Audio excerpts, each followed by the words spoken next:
Welcome, ladies and gentlemen, to my Deadpool and Wolverine review. This will be as non-spoilers as possible, and I may do a follow-up video where I sort of talk all spoilers, or I might just do that on a live stream. I've not really decided yet. It is very late. It is 20 past 3 a.m. as I'm recording this, because I went to a midnight screening of this film. All the fans were there. It was hype. I've been having trouble sleeping, so I thought I'd just go watch this movie at midnight with everyone else. But there was also the sort of other element of doing it at that time, watching it with, you know, the hardcore fans, is that it can potentially immerse you in the most positive atmosphere possible to enjoy the film and sort of get that, you know, you sort of immerse in that fan atmosphere, I guess. Look, again, I'm going to review this as non-spoilers as possible. I don't think there'll be anything that I say which will sort of ruin it for people. I'm not going to cover any spoilers. There are a lot of cameos in this, a hell of a lot of cameos, and I'm not going to reveal any of them. Not the ones which have not been revealed in trailers, anyway. So let's talk about the film. It's a pretty decent comic book movie. It's not the best superhero movie, comic book movie ever made. It's none of that nonsense. Honestly, anyone that's been saying that, you've just been starved for good content. This is a pretty good comic book movie, right? It's just a pretty good comic book movie. It's sort of overlong, but also not. It has a really weird pacing structure. So I think it's bogged down by a hell of a lot of exposition that has to happen to set this up. And you're sort of left going, well, that was like 10 minutes. You've wasted 10 minutes. Oh, that's another 10 minutes where you've had to explain another thing. You've wasted a lot of time. And then by the time you get to the end, you're like, oh, so that was the story all along? There's nothing else. Huh. And you're not satisfied, but you're not fully satisfied. And again, make no mistake, it's a pretty decent film. You could, however, definitely wait to watch this on Disney Plus. Loads of CGI blood on the big screen.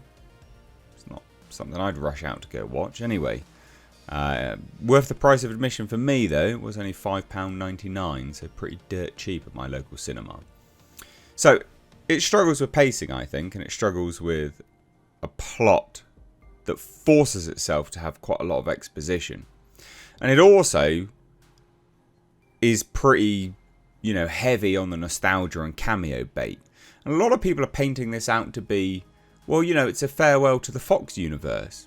I didn't get that when I was watching it.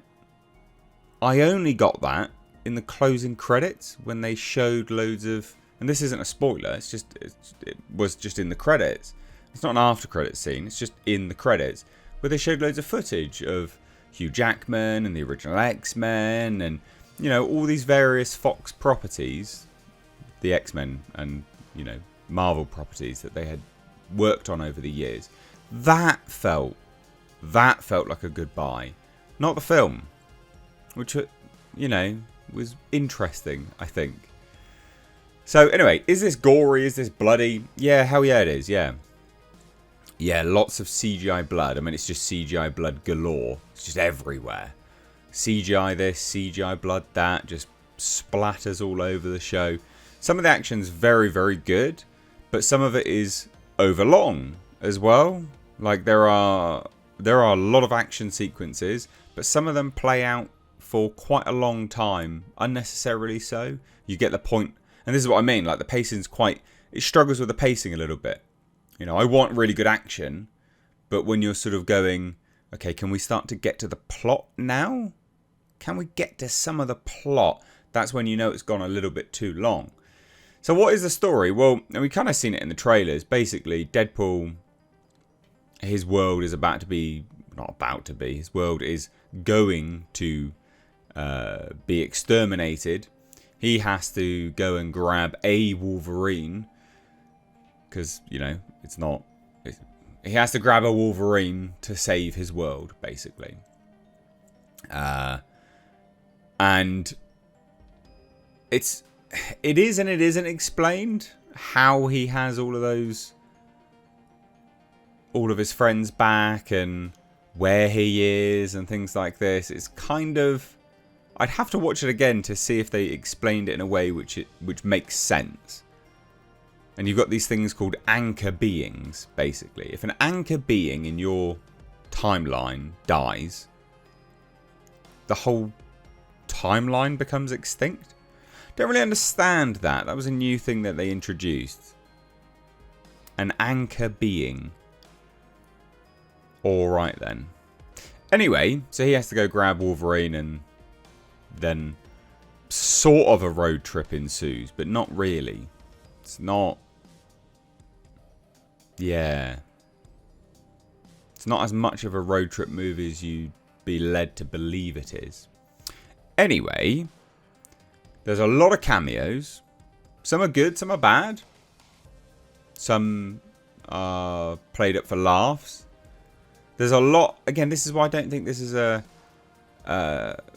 necessarily like a respectful goodbye to the Fox universe, because some of it is they're poking fun at the Fox universe with some of the cameos, which are it's not necessarily a bad thing, but it is like, oh, okay, all right. And then I only felt the nostalgia respectfully at the end because of some of those cameos. Anyway, X-23's in this. Obviously, Daphne Keane now, a grown woman. She's great in this. Really, really good to see her in this. That was in the trailer recently. The final trailer, in fact, which they shouldn't have spoiled. I don't know why they did that. Pretty dumb of them. Lots of swear words. Not as many fourth wall breaks as I thought there would be. Not many at all, actually. There's a fair few. There's all of the pools. The Deadpool core. And... yeah. They're fine. Don't serve a great purpose. So what I mean, it's kind of... There's a lot of good ideas in this. And there are a lot of good ideas. But it feels like it's several movies in one. So Deadpool and Wolverine teaming up, right? That's kind of like one movie in and unto itself. I feel like it should have been.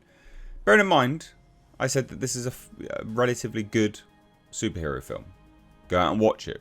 Would recommend. It'll make you laugh. But it has problems. Deadpool and Wolverine is one movie, I think. Right? Deadpool and the other Deadpools, that's another movie, I think, personally. All this TVA nonsense, I think that's another movie. It's kind of like they've thrown too much at the wall in this film. It doesn't quite know where it wants to be. There is heart to this movie, though. You know, Logan. Get to see him fully suited up. Mask and all. And it does look really good. Does look really, really good. But even that's played for laughs. This is the thing. You know, it's played for laughs about the suit. Deadpool rips into him about the costume. Quite a lot, actually. And you're like, well, do you want us to like this? Or do you want us to find it funny? Are you laughing at the fact that it wasn't ever shown that much? Do you see, it was a bit like, okay. Tonally, a bit all over the place with that. It's semi-serious. But obviously it's Deadpool, so it's not really that serious. And tonally, again... Tonally and narratively, I think the film struggles quite a bit. And we know Kevin Feige has now said that he wants all Marvel movies to have the same sort of tone moving forwards. And you're just like, that is the wrong lesson to pick up from this film, you dumbass. Not every film needs to have this tone, but never mind. What can you do, Kevin Feige, mate? What can you do? They're pretty on the nose about Marvel suffering, about the timelines and the multiverse causing a pretty big suffer to the Marvel Cinematic Universe. They're pretty on the nose about everything going downhill since Endgame. So that's good. It's Ryan Reynolds that wrote this along with his writing partners. So, you know, he managed to get quite a lot through. And maybe if Marvel, you know, thinks that they're hanging a lantern on things, that people won't, you know, think about it too much, that actually it is gone to the dogs. Dogpool is in this. Speaking of dogs. It's a good movie. It's just not They've done very good with the marketing. The marketing far exceeds the quality of film that you will get. Some of the CGI is very noticeable. It's Marvel CGI, so it's not great. Some of the villains are throwaway villains again, which we get way too many of. You know, I think if you haven't watched Loki, some of this stuff won't necessarily be, too confusing for you because they do explain it. But I think if you haven't watched Loki, even though they do explain it, I think you will be a bit like, so what the hell is going on? And I also think if you have watched Loki, you'll still be thinking about what the hell is going on, because some of the stuff in this just kind of, I don't know, kind of throws that away a little bit in some regard. Odd. What else can I say, really? The music's good. Acting's really good.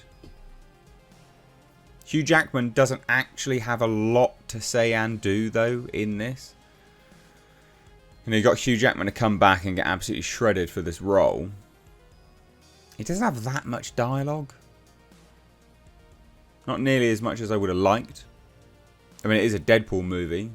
Deadpool does get the majority of the dialogue. But if you got Hugh Jackman back, you'd want him to say a lot of stuff as well.